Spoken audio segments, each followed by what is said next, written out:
Allez, maintenant on parle de la Coupe du Monde, puisque on va arriver en plein dedans, hein, les amis.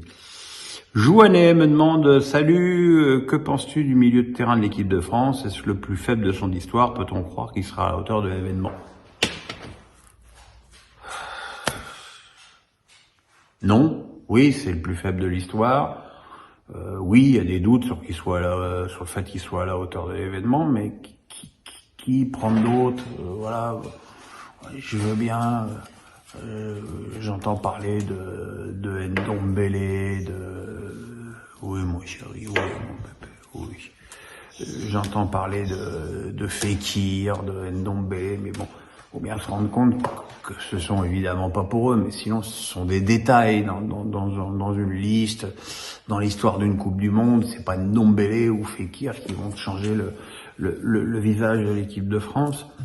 Donc voilà, c'est vrai que j'ai un peu de mal avec la sélection de Verretou, que j'ai trouvé peut-être un petit peu moins depuis un mois, mais très souvent inutile et mièvre avec Marseille. Là, c'est vrai que c'est mieux depuis un mois, mais de là à être dans la liste des 25, c'est beaucoup.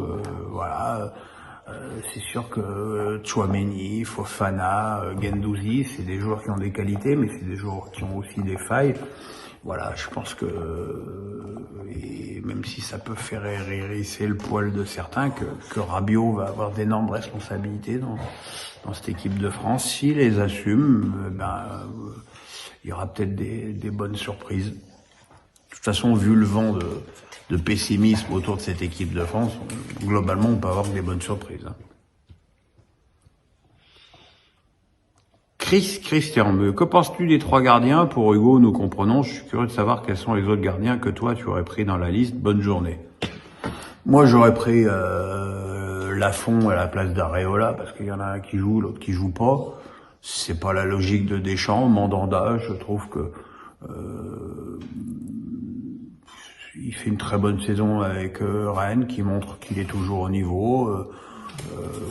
Que sa cohabitation avec Loris est excellente, donc je considère que c'est plutôt normal qu'il soit là. Bon, Maignan est blessé, sinon il n'y aurait pas eu de débat, hein, mais voilà. Anthony Guillerand, pensez-vous que cette Coupe du Monde sera plus spectaculaire sur le terrain, pas en tribune LOL, que celle que nous avons connue jusqu'à présent? Les joueurs sont pour la plupart au top de leur forme, alors qu'en temps normal, ils sont un peu émoussés physiquement. Merci, bon courage à vous. Merci Anthony.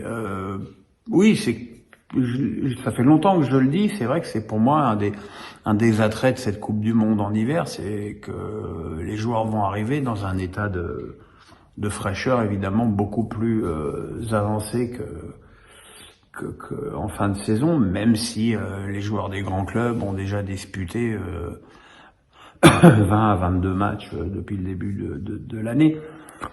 Mais c'est clair qu'il y aura une fraîcheur supérieure à une phase finale en juin.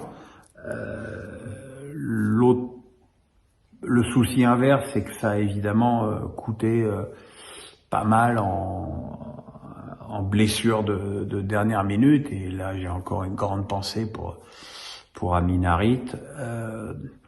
Mais voilà quoi, je prends pas de coke, hein, j'ai juste le nez qui me gratte.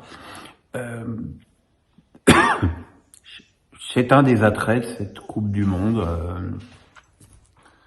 Voilà. Quand t'as parlé du boycott, j'ai pas de questions sur le boycott, donc je n'en parlerai pas.